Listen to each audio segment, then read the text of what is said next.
The story of a people is told best by those who live it out daily. And when the history of that community is informative, inspirational, and insightful, it should then be shared with the world. The Clio Exchange does that. Who first called you Mr. Clutch? You know, I don't know where that came from. That's something that somebody said, so I have no idea where it came from. It could have been Johnny Most, who gives every player with the Boston Celtics a nickname, whether you like it or not, because he's on the radio and you don't hear a word that he's saying because you're out there playing.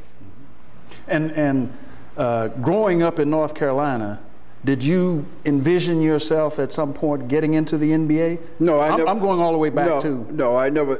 You got to realize that we didn't have idols in professional sports because we did not have TV.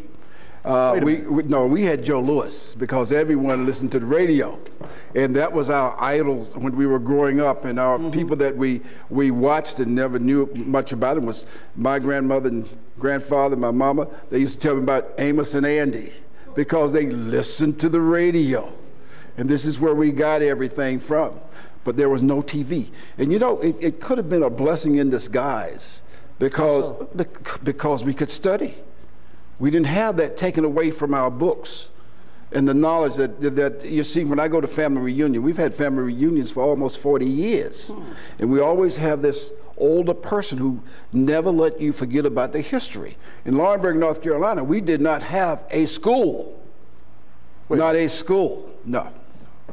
But there was a man by the name of Mr. McDuffie. In the community? No, they came up from Tuskegee, Alabama.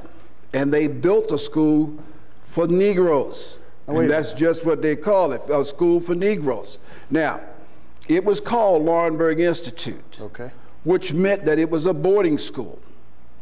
And so they could bring kids from all over the United States, black kids, that is.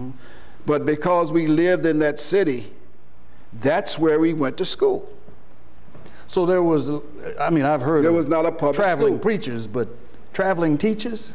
They did not travel. They founded Laurinburg Institute. They built this from scratch. Of course, they got some money from the state because they needed a place for blacks to go to school. And we did not have a public school at that time. And at your college, now that's where you really started to come into your own in terms of athletics, right? No. Go back to middle school. I always give credit to the person who taught me the fundamentals of basketball. You never forget that person. His name was Mr. Daniels. He's still living in Charlotte, North Carolina. He taught me how to pass a basketball, how to rebound, how to dribble, how to shoot. When I got to high school, well, I knew what the coach was looking for because he worked for the coach.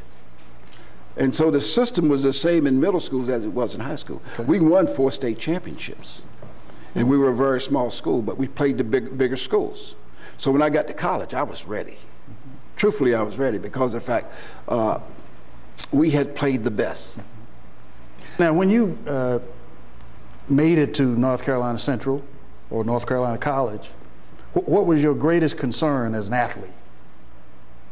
To get out of school. That was my greatest concern. It was to get a degree so I could go and get a job. You see, we go to school to get an education so we could make more money. You mean the attitude about just getting through school, focused on sports, so that you could become an NBA player and make a lot of money? No, I don't think anyone at that time was thinking about the NBA. Really? You realize that when I came out of high school in ~51, Jackie Robinson had just come into baseball, I think 1947, that he came into baseball with the Brooklyn Dodgers. Well, you know, here comes our other hero, the person that we're going to root for and stand behind. And what he did, a lot of people could not have done what he did. To me, he was like Dr. Martin Luther King.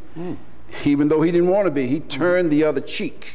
And I know Jackie Robinson did not want to turn the other cheek because that was a man who would fight back. But in order to do what he had to do for most of the coming up of other players, that's what he had to do.